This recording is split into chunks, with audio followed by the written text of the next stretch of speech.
무릇 지킬 만한 것보다 더욱 내 마음을 지키라. 생명의 근원이 이에서 남이니라. 잠언 4장 23절 말씀. 인생을 살면서 더욱 간절해지고 감사한 것은 예수님 믿는 집안에서 태어나 기독교 문화 안에서 신앙을 전수받아 다른 것 바라보지 않고 성경적으로 나의 삶 가운데 이 세상에 살지만 이 세상에 속하지 않은 자로 시온의 백성 천국 시민권자로 살아갈 수 있음이 정말 큰 복이고 최고의 가치임을 먼저 고백하고 싶습니다. 저의 초등학교 시절 있었던 몇 가지 장면이 있습니다. 외가댁이 불교 집안으로 제사 드리는 어느 날이었는데 부모님은 그날따라 왜 그랬는지 모르겠지만 절을 했었다고 합니다. 그 이후에 집에 와보니 우리 집 아파트에만 크게 물난리가 난 사건이었습니다. 부모님은 그 일을 겪으면서 두 번 다시 제사 지내며 절하는 일은 없었다고 했습니다. 그리고 부모님과 특별 새벽 예배를 갔었던 기억입니다. 초등학교 때 치아 부정교합으로 부모님과 내가 걱정을 하던 때가 있었는데 새벽 예배 가서 작정 기도를 한 이후에 더 이상 진행되지 않았고 오히려 치아가 안쪽으로 들어갔다고 하면서 교정을 안 해도 된다고 하나님께 감사드렸던 사건이 저의 기억 속에 체험적인 믿음으로 있습니다. 평탄하게만 살게 될 줄 알았던 저의 인생도 중학교 3학년 때 힘들게 예고를 입학했으나 1년을 다 채우지 못하고 자퇴를 하게 됩니다. 그리고 캐나다 유학기를 오르게 되면서 인생 광야가 펼쳐지게 되었습니다. IMF가 터지던 해 부모님이 하던 사업은 어려움을 겪게 되면서 모든 걸 내려두고 도망치듯 어느 날 갑자기 동생과 저를 캐나다로 보내셨습니다. 우선 당장에 먹고 살 수 있도록 의식주를 해결해 주셨지만 그렇게 동생과 저를 타지에 두고 부모님은 한국에 다시 가셨습니다. 하루아침에 저는 동생을 챙겨야 하는 가장이 된 것입니다. 전화도 인터넷도 어려웠던 시절입니다. 이스라엘 백성이 광야에서 만나와 메추라기, 불기둥과 물기둥으로 그때그때 인도받으며 살던 시절처럼 저도 정말 그렇게 살았습니다. 바라볼 것은 하나님밖에 없었고 기도할 수밖에 없었고 매일 순간순간마다 숨쉬는 오늘 만나를 내려주시는 감사함으로 사는 날들이었습니다. 세월이 한참 지난 후에 더 깨달아 알게 되었지만 그 당시 저의 현실은 급박했고 절실했고 항상 긴장의 연속이었던 것 같습니다. 동생을 나 홀로 보호해야 한다는 책임감 하나로 버텼습니다. 정말 하나님 은혜로 주님은 저와 동생을 안전하게 보호하사 한인교회 잘 정착해서 신앙생활을 하며 믿음으로 모든 삶의 여정을 주님께 맡기고 도우심을 구하며 살 수 있도록 지켜주셨고 그때그때 상황에 맞게 신앙의 친구들, 목사님, 사모님, 믿음의 군사들로 하나님께서 배치해 주셔서 집교회를 오가며 어려운 순간들을 이겨나가게 하셨습니다. 유학생 신분으로는 할 수 없는 알바를 교회 집사님 가정의 호의로 일을 하게 되면서 생활비가 채워졌고 일뿐만 아니라 학비까지 하나님께서 예비해 주셔서 기적의 4년을 살아갈 수 있도록 삶을 허락해 주셨습니다. 수십 년이 지난 오늘 생생하게 기억하는 고2 때 선교 집회의 날입니다. 감비아 이재환 선교사님께서 토론토 영락교에 오셔서 선교 보고를 하시는데 그날은 정말 하나님께서 나에게 은혜를 주시기로 작정하신 날이었으리라 생각이 되어집니다. 내 심령에 선교에 대한 불씨를 넣어주시려고 선교사님 메시지를 통해 은혜 받게 하셨고 오직 성령이 너에게 임하시며 너희가 권능을 받고 예루살렘과 온 유대와 사마리아와 땅끝까지 이르러 내 증인이 되리라 하시리라. 사도행전 1장 8절의 말씀으로 아무리 힘들고 어려워도 뚫고 지나갈 수 있는 삶의 원동력이 되었습니다. 오직 주님 은혜로 태어나서 처음으로 그것도 유학생의 신분으로 단기 선교를 도미니카 공화국으로 가게 되었고 믿음의 시야, 선교에 대한 시야가 그때 열렸습니다. 한국에 귀국하고 20대 초반 집안 형편이 여전히 힘들고 어려워서 희망이 보이지 않았습니다.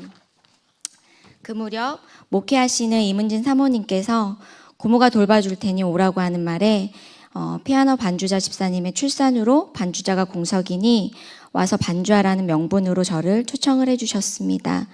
한 번은 예배 후에 예언 기도를 받게 되었는데 평화의 도구로 쓰임받는다라는 내용으로 저에게 기도를 해주셨습니다. 그때는 20대 초반이라 나이가 어리기도 했고 그저 감사함으로 기도를 받고 책상 서랍에 물건 넣어두듯이 그냥 그렇게 육신의 생각대로 시간 흘러가는 대로 그저 열심히 살아왔습니다. 그리고 그렇게 주님의 일에 동참하는 은혜를 주셨고 축복교회 시절에 지금의 남편도 만나게 되었습니다. 20대와 30대는 결혼과 출산, 자녀 양육 등으로 바쁘게 정신없이 직장 다니면서 신앙생활하며 정말 전투적으로 살았습니다. 어느덧 뒤돌아보니 40대 중반을 훌쩍 넘어가고 있습니다. 예수님을 평생 믿고 신앙생활을 하며 성령 안에 인도함을 받으며 살아가는데 왜 이것밖에 내가 못 살아내지? 하는 항상의 주림이 있었던 것 같습니다. 이렇게 여기에 머물러야 하는가? 더 전진해야 되지 않겠는가? 더 높은 차원의 삶에 대한 변화에 대한 갈망이 끊임없이 작동하는 하나님께서 나에게 주신 소명에 대해 고민하는 날들의 연속이었습니다. 그러면서 20대 때 평화의 도구로 쓰임받는 기도를 받은 적이 있었지 하며 생각이 났습니다. 하나님께서는 주님의 시간표대로 나를 훈련 연단시켜 지금의 나로 변화시켜 나가고 있는 중에 길교회로 저를 콜링하셨고 20여 년 만에 영적 주소를 옮겨오게 하셨습니다.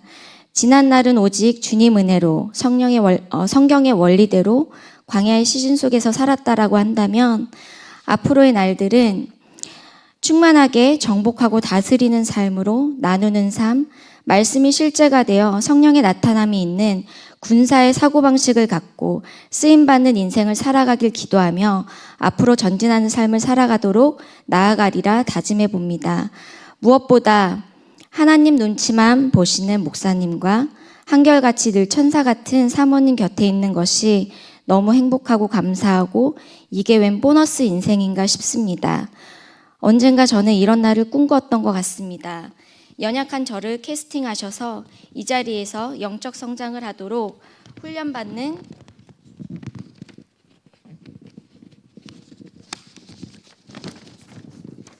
지금이 큰 은혜임을 고백하기에 절대 감사를 놓치지 않으려 합니다.